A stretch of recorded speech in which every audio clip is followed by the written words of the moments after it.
All right, guys, welcome back. Finally, we're getting started to actually start working on these models and actually start painting. I know I've been dragging along, um, but here we are. So the first thing I want to get into today is we're gonna start prepping these model cars right here, getting them ready for paint.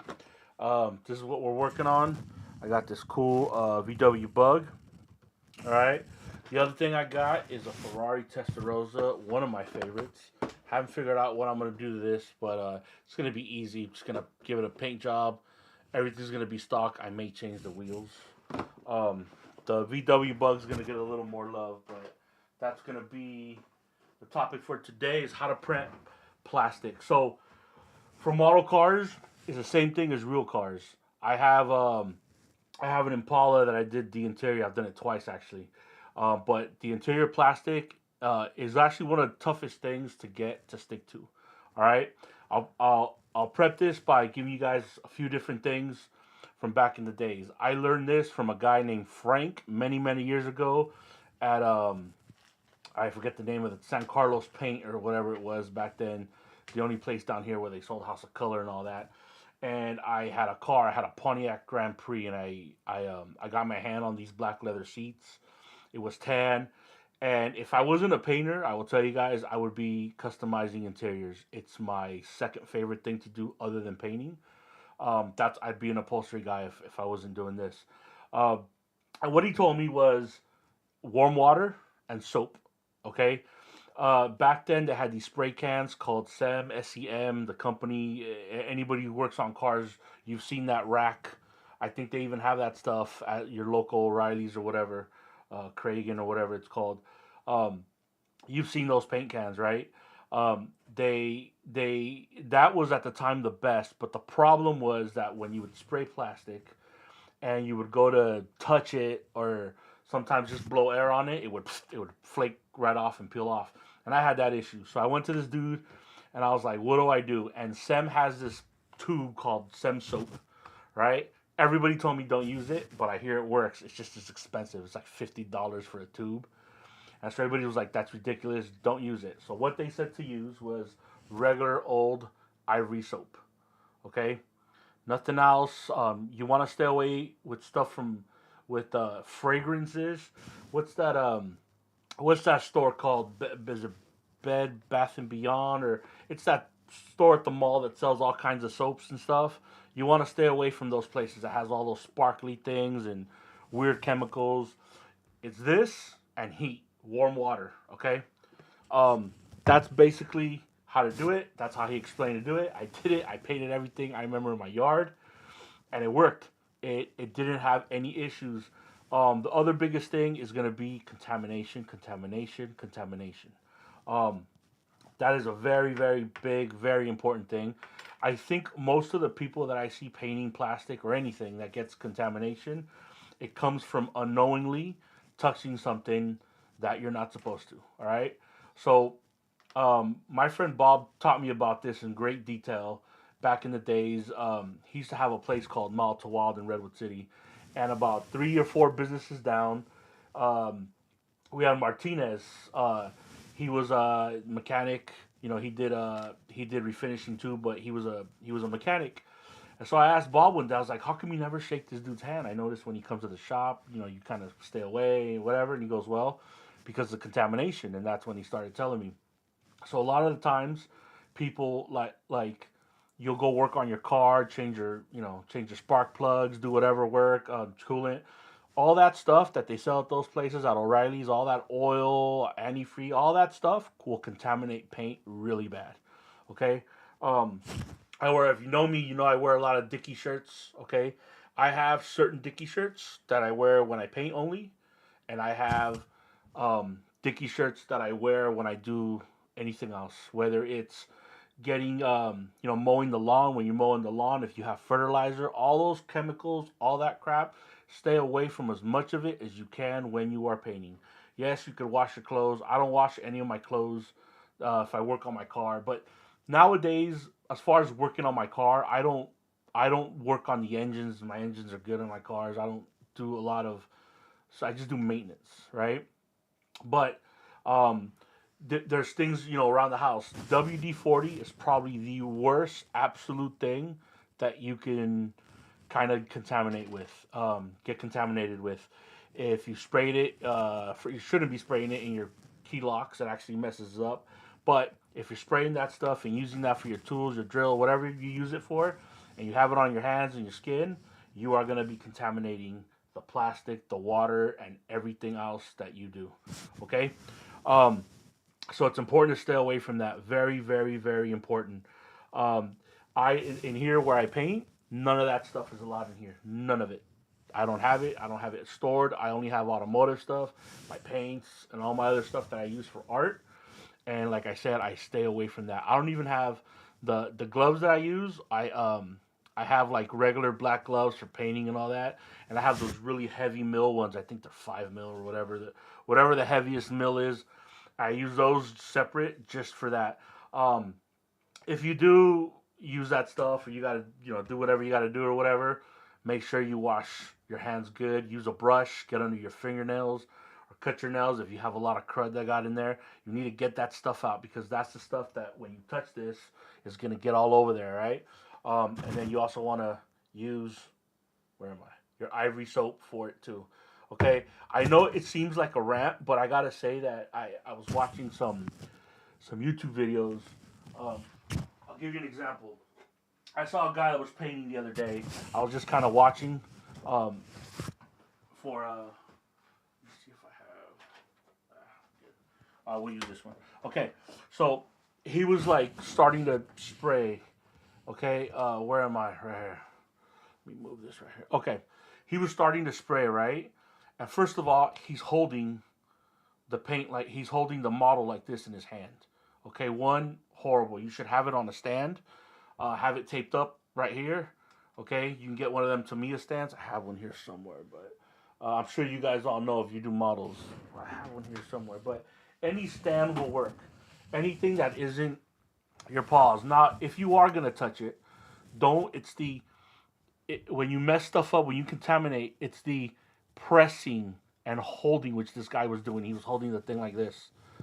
It's that kind of pressing on that creates all this because you're leaving your like fingerprints on there. Okay, if you are gonna hold it, try to hold it like this. Try to hold it, in a way where and like I said, you shouldn't be spraying anything like this just in your hand, especially without a glove or nothing like that. Don't do it. Do it the right way. Use a painting stick for the alligator clips, and use this on a model vise. I do not have it. I don't see it. I had it earlier, but like I said, I'm sure you guys have. I'm sure you guys have used it. Look, this is another stand that I have for other stuff. I do like bottles and stuff, and you could tape this, boom, on here. This is a paper towel holder that I got many years ago at Home Goods or something, right? But those Tamiya stands for the model cars, that's like number one.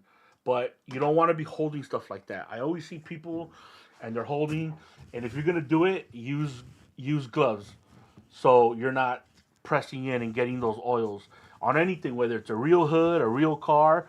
Do it doing this, even if you just wash your hands, that holding, that grabbing, that's the worst thing you can do for a model.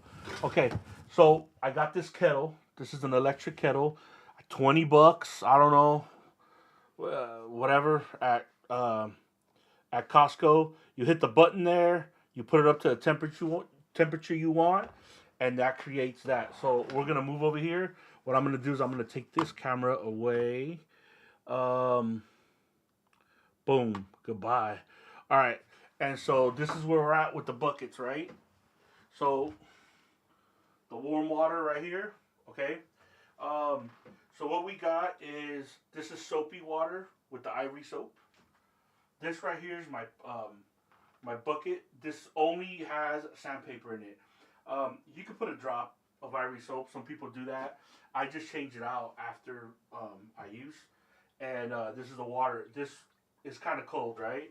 So what we're gonna do to warm it up is we're just gonna put a little bit of warm water there, right? Just kind of feel it. That's good. That's good.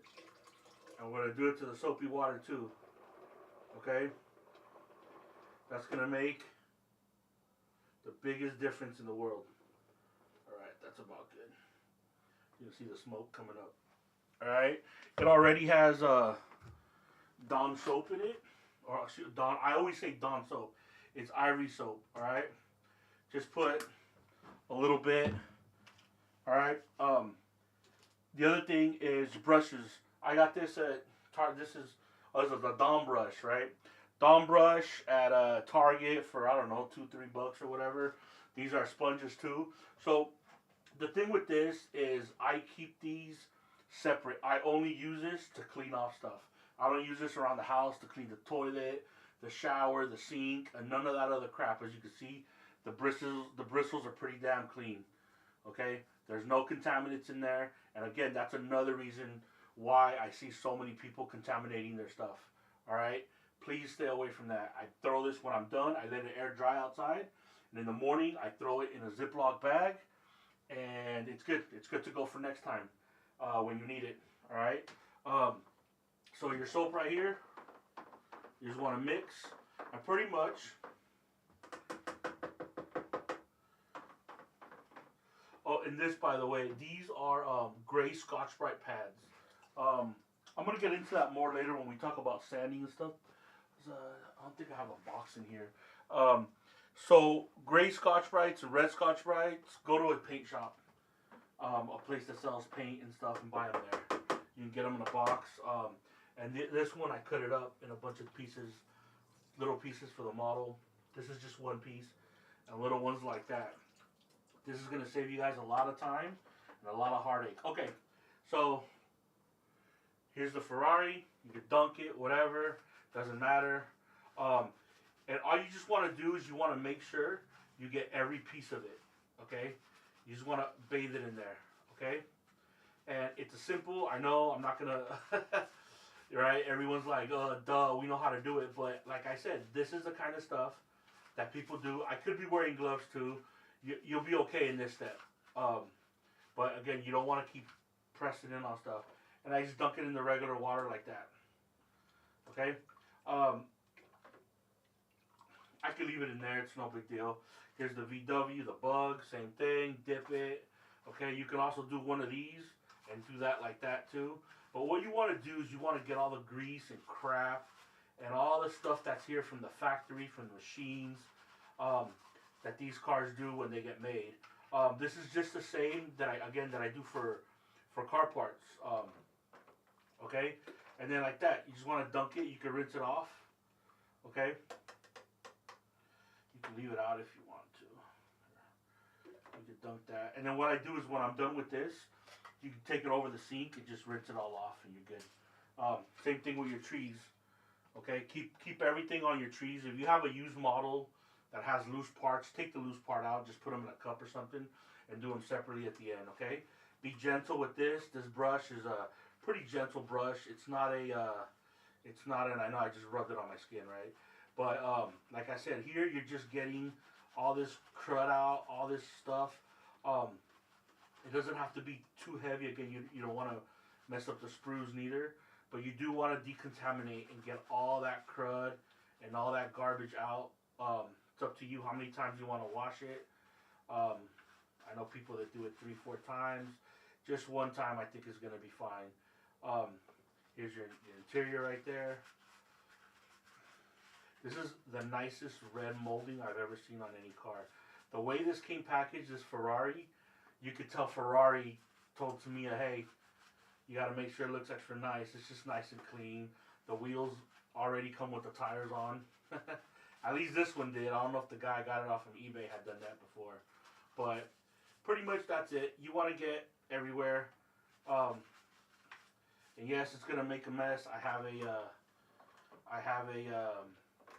garbage bag over my table. This table, by the way, is pretty cool because it has this automatic thing. I don't know if you can see it.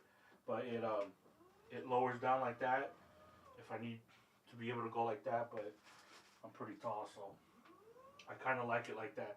If you can get yourself a table like this that rises up and rises down, it's perfect for what we do because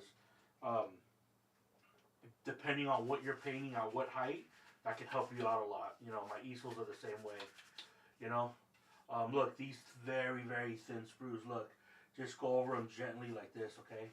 Remember, you're not sanding, you're not scrubbing, you're just washing. We're just cleaning it off, okay? Nice and clean, just like that. You know, make sure you do either your Z pattern or left to right so you don't miss anything. You know, same thing with painting. When you're airbrushing or you're painting a car, you always kind of want to go have your little system, the little way that you do it. You know, and like Bob Ross, if you make a mistake, oh well, cut it off the spruce. No big deal. Save it. Make sure you don't lose it, and you should be fine. Okay. Again, this is just a quick. Get it in there with the body. You can be a little more. And you know, when it comes to cleaning this stuff, you know, I always tell people let the chemical, let it work, let it sit there. That's why I don't mind there being soap in this, because it's cooking in there. It's, you know, it's having that reaction to get that stuff off. So many people, I see they get these things, and they go quick and they spray it off, and it's kind of like when you brush your teeth. You want to leave it there for a little bit for it to do its job. You know, you don't want to remove it right away. You know. It's kind of like the same thing, you know.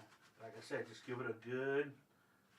This is pretty cool. I didn't show you the spruce, but this I never seen a spruce. You know, I haven't done as many models as you guys, but this like deep aluminum gray color that this came in is pretty dope. You know, I like it.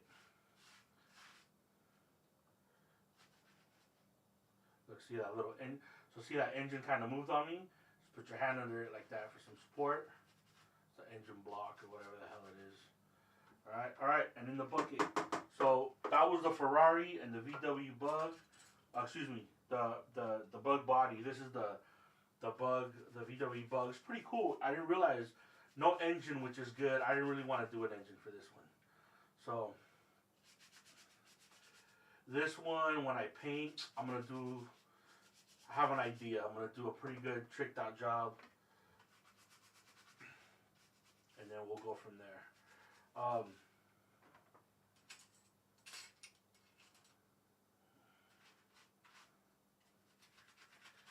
Alright, so you guys get the picture. So the sanding,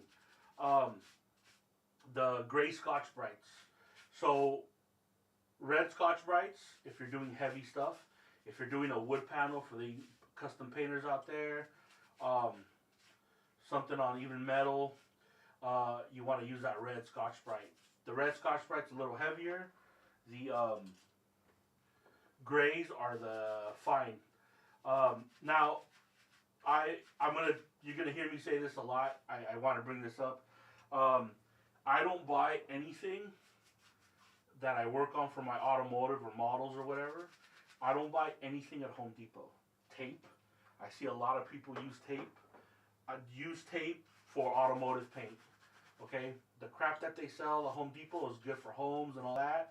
And I do know, I am aware, that there's some model builders out there, some crazy, gifted, awesome model builders that use that blue tape, which I hate.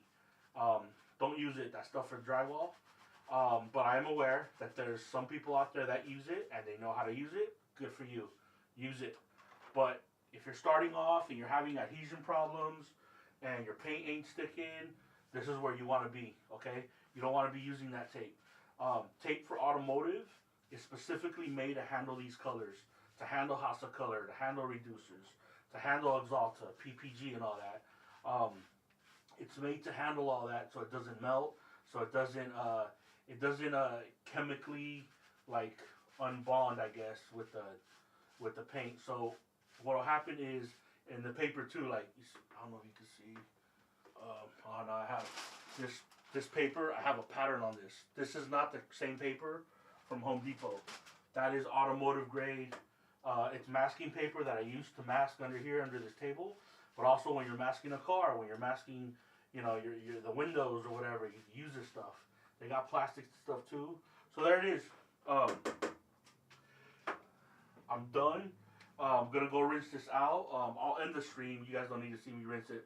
Rinse it out, hang it up, or you can leave it like here on tables, whatever, to dry out. Just lay out paper towels, and it's good to go. You can give the cars another little rinse if you want, since it's the main body. But you will feel these like slicker. It'll have a different texture to it. Um, Once you wash it off, and you realize, you took all that garbage and crud off. Um, okay, so I'm gonna go outside. And I'm gonna do that in my yard. Back to the paper. So when we're done, let me wipe off my hand. You want to get your sand this your excuse me your what is it, Scotch-Brite pad, and you can start sanding like this. Okay, one direction.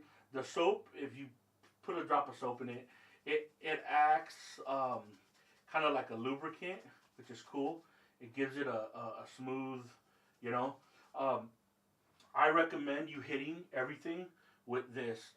You don't have to do the small parts, the tub, the interior, the hoods, all do those. Sand it with this, okay? Because this right here is what's gonna make the paint bond to this. If you follow everything that I'm telling you, okay? And I'm gonna do other videos on it, but I'll give you guys a breakdown. And this is why I tell you guys, I think they do sell these at Home Depot, but I've never bought these at Home Depot. I've seen them there. I don't know if they're made any different. I get them from a paint shop. I get 3M tape. I use FBS tape for the delicate stuff. That's like the best tape. And there's other tapes out there. Just make sure it's automotive grade, okay? Once you sand all this and you get this little piece right here, this little piece, you can fill it. You can stick it right through here. Look, right through if you can get that, right through there. I don't know if you can get it on this camera. You can get it right through there. I apologize if I'm off a screen. The screen's behind me, so it's kind of hard to see. But you want to fold this and get in all these little crevices like this when you sand. Okay, I'm gonna do a thing where like I'll fully sand the thing, but if you're gonna sand, start. Don't go all over the place. Don't start here and then go over here. Just give it. Boom, boom, boom, all the way, and just make your way all the way in here. Okay. Make sure be gentle on these. These I could probably break with my hand. Look, they look guitar strings. So be very delicate with those. And if you do everything right, it should be good. Okay. That'll give you proper adhesion. Once this dries and you rinse it off, I have God, what is this? I forget. This is a PPG. This is another thing that I see a lot of people that they don't use. God, I forget the name of it. It's like a pre-cleaner, right? It's a pre-cleaner. It's got a couple different names. Coast has it. Any paint shop you go to, there are ones that are a little tougher, and there's some that are a little milder. These come in a can. This is a pump that I bought for like $50. You spray, and once you wipe this down with this, and I'll show you how to do it actually, so you guys know. That's just pre-cleaner. I don't know why I forgot the name, but that's something we're gonna go to when you guys start painting. For those of you guys that want to start painting already, you know what? I don't have my water bottles outside, so I'll just get some water from here. This is how I do that. I wet the towel, okay? Pump this, put a little bit of pre-cleaner like that, and then what I do with this is I kind of fold it like this. So it's not dry, but it's not wet. Assuming this would be dry, right? And you just wipe it over like this. Okay? You want to do this before you start painting, and you also want to make sure that once you wipe this down like that, that you don't leave any residue. But it dries up like alcohol. Okay? You can rub it back down. I don't know if you can get that. Look, and I just did it light. Look how smooth that is. Again, I don't know if you can see that right. I'll put it on this other camera. See the top of that hood? Let me see. Let's see if it gets a good angle. So you see that chalkboard, okay, versus like any other part on the car, like right here where I didn't sand, okay? See how it looks like a chalkboard? And I didn't even sand this actually, all right, but that's how you want. That's when you know you're ready, when it's dulled down like that. A friend of mine, Brian, another painter, told me one time, you want to have a chalkboard. You want it to look like a chalkboard, pretty much, whatever you're doing. And that always stood out to me when he said that. Once, again, we'll rinse this off. dry it off, hit it with this prep, and you're ready to paint, okay, after you've sanded it completely. Now, after this sanding step, right, after you sand and do all this or whatever, then you can go in with your sanding sponges for models and all that to do your details and get your lines out and all that stuff, okay? I also recommend that you don't do any of that body work first, okay? I forget what the name of the mold lines or whatever. Don't take out the mold lines and do any of that work first. You want to clean it first, okay? You want to get all that crap, because if you sit there and get a brand new model and start doing mold lines, you're sanding into there. You're sanding all that crud that we just took off. You're sanding it like back into your body, right? Or into your parts. Clean it off first. Now it's ready to go. Now you can sit here and do all the sanding, do your body work. You can cut it up. Whatever customization you want to do from here forward, you can do. Or like this, if I'm just going to spray this ready to go, sand this whole thing, I would probably honestly just sand it with this and get it going and just do it with that. You'll be fine. But again, I know you guys like to use those little sanding sponges, which are phenomenal. Those overall, to get everything smooth, start shooting your primer, your paint, whatever you want, and you guys should be able to have paint that sticks, okay? Another thing that I did want to mention is these mold lines right here. Let me see if I can get closer. Okay, so these mold lines, like under here, this line right here, and this line right here, I believe that sometimes when you guys spray these cars and you don't hit this line, right? Let's say you do some graphics and you put some tape there. When you peel that off, the edge right here that didn't get painted, you're gonna rip that paint off. So I'm not telling you to do the whole thing, but make sure you hit these lines right here. Okay, make sure you get that. Make sure that's cleared also. Make sure there's a, for those of you that are advanced, we're going to go over that when I actually paint the car. I'm going to show you guys how I do it. I had an interesting talk with a friend though, Bob. He was telling me, so I was thinking of doing just, doing the whole inside. The only issue with doing the whole inside is sometimes when you're done and you're putting the model back and you're opening, it won't fit as much because you put so much millage in here. But I would hit it enough, like I think I'm going to probably do this roof, I don't know, like a peanut butter color or black or something like that. You want to hit it light, but you don't want to oversaturate it so that when you're snapping it in there, it cracks or something like that. Okay? So hope that helps you guys out. I'm going to get going. I'm going to go out there. I'm going to just rinse all this off, leave it out here to dry, and we're going to call it a day. I'll come back. I'm going to do another... my next one is going to finally be starting on the airbrush. We're going to clean an airbrush that I found that I forgot to clean last time. And that's going to be the next one. And we're going to move on from there so we can get these models painted. If you guys have any questions, drop them in the comments. Let me know. Because I know it's a lot. But like I said, just to recap, for those of you most advanced, get your sanding sponges right here.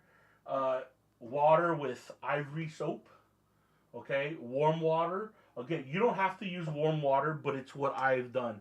It's what I have found that works the best. Electric kettle, $20, all right, plus I make all my tea and coffee and all this. $20, it doesn't hurt. Dip it in there, brush it with a decent look, a brush.